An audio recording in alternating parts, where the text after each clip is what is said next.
Bonjour, nous allons aujourd'hui nous intéresser au contrat d'assurance vie pour essayer de voir quelle fiscalité s'appliquera en cas de rachat. Première chose, il faut retenir que pour pouvoir effectuer un rachat, encore faut-il que le contrat en lui-même soit rachetable. C'est-à-dire que, globalement, vous avez deux types de contrats qui coexistent. D'un côté, les contrats d'assurance vie qui constituent des placements classiques sur lesquels j'ai la faculté, par le biais de rachat, de récupérer mon épargne à tout moment. Et puis, vous avez des contrats à retraite, comme par exemple le contrat PERP, le contrat Madelin, sur lequel on va investir des sommes, mais qui seront bloquées jusqu'à l'âge de la retraite.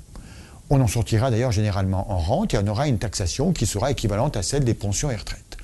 Nous, ce qui va nous intéresser, c'est de véritablement travailler sur les contrats épargne-vie pour voir comment on va être taxé en cas de retrait total ou partiel. Les intérêts accumulés sur les contrats d'assurance vie ne sont en réalité taxables qu'au moment d'un rachat. Rachat total ou rachat partiel. En revanche, pendant toute la période dite de capitalisation, c'est-à-dire au cours de laquelle les sommes que vous avez placées font des petits, il y a quand même les prélèvements sociaux qui vont être retenus année par année lorsque vous avez investi sur un fonds général. C'est-à-dire que lorsque vous avez investi sur un support sécuritaire, avec un effet de cliquet annuel, des intérêts qui tombent, vous le savez, tous les ans, et bien là, on aura au moins les prélèvements sociaux qui seront dus. En cas de rachat, l'imposition, cette fois-ci, est due. Et vous avez toujours deux possibilités. La première, c'est d'opter pour un prélèvement libératoire. D'ailleurs, je rappelle qu'en assurance vie, c'est le seul produit qui existe sur lequel on a encore la faculté d'opter pour des prélèvements libératoires, où vous avez la possibilité de déclarer les intérêts retirés à l'impôt sur le revenu qui viendront s'ajouter aux autres revenus que vous avez par ailleurs. Si j'opte pour un prélèvement libératoire, tout dépend de la durée du contrat. Si j'ai un contrat qui a une durée inférieure à 4 ans, eh bien le prélèvement libératoire sera à 35%, hors prélèvements sociaux, bien entendu. Si j'ai un contrat qui a moins de 8 ans, donc entre 4 et 8 ans, j'aurai un prélèvement libératoire à 15% hors prélèvements sociaux. Et au-delà d'une période de 8 ans, eh bien j'aurai un abattement forfaitaire de 4 600 € ou 9 200 € par an qui va s'appliquer sur les intérêts que je retire. Au-delà de ce montant, on aura une taxation à 7,5% forfaitaire. On le voit tout de suite, l'assurance vie permet d'avoir un avantage fiscal déterminant, un, des prélèvements libératoires qui n'existent nulle part ailleurs, et deux, en outre, une base imposable modeste. Pourquoi une base imposable modeste ? Eh bien, tout simplement parce que quand je vais effectuer un retrait sur mon contrat d'assurance vie, je ne vais pas prioritairement prendre des intérêts, je vais prendre une somme, et à l'intérieur de cette somme, j'aurai une petite part d'intérêt qui correspond à la même proportion que celle qui existe au sein du contrat. Prenons un exemple.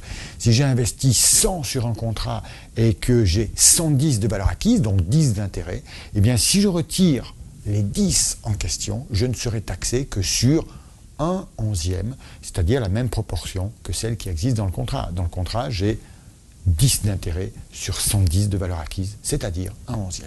Et on le voit tout de suite. La part retirée étant relativement modeste, ça veut dire que la part taxable sera elle-même modeste, et en conséquence de quoi, le revenu fiscal de référence, par exemple, sera extrêmement limité lorsque j'utilise ce type de produit pour faire des revenus.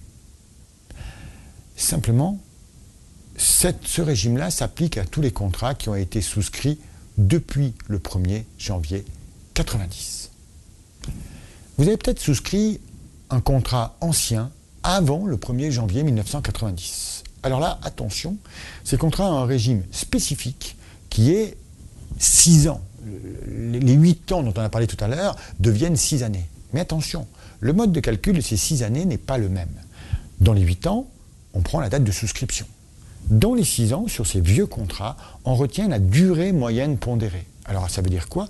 Ça veut dire qu'un contrat qui a beaucoup d'âge en apparence, par le biais de versements qui ne sont pas réguliers, peut aboutir à finalement une durée réelle, fiscale en tout cas, beaucoup plus modeste que celle qui est apparente. Donc il faut être vigilant sur ce genre de contrat et éviter de faire des versements et retraits les uns derrière les autres. On pourrait avoir des surprises parfois désagréables. Si je résume les choses, en fait, les rachats partiels sur un contrat d'assurance vie sont un excellent moyen de générer des revenus régulier, avec une base imposable et donc un revenu fiscal de référence modeste. Attention toutefois, à l'intérieur du contrat, les prélèvements sociaux sont désormais dus et ceux qui n'auront pas été retenus pendant cette phase où je récupère des sommes par le biais de rachat total ou partiel seront dus pour les prélèvements sociaux au moment du décès.